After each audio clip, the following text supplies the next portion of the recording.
ছাত্রছাত্রীরা, তোমাদের জন্য প্রথম শ্রেণীর সমস্যা সমাধানের সক্ষমতা এই বিষয়টির কয়েকটি প্রশ্ন নিয়ে এসেছি, আর এটি প্রথম পর্যায়ক্রমিক মূল্যায়নেরই অংশ।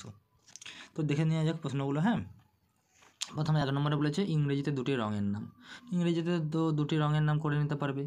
1 নম্বরে যেমন রেড হবে আর ইয়েলো হবে, যা লিখবে।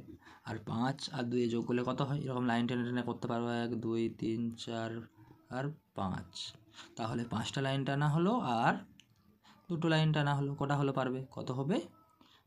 7।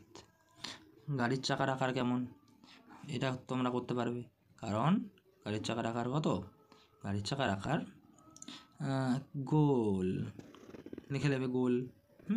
অয়কার ল। ধূপ, ধ প ক ঠ, একে কার যোগ করলে কী হবে? ধূপকাঠি। ধয়ে দীর্ঘ প কাঠি, এভাবে করবে। মাকড়সার কটি পা? 8। কার কোমরেতে ঘুমছি? মনিরাম মুন্সি। টিচারের বাংলা অর্থ কী? শিক্ষক। এটা তোমরা পারবে সকলে। আর কি? দা দিয়ে একটি শব্দ, দ দিয়ে একটি শব্দ হচ্ছে দই হবে। আর কি হবে? দল হবে।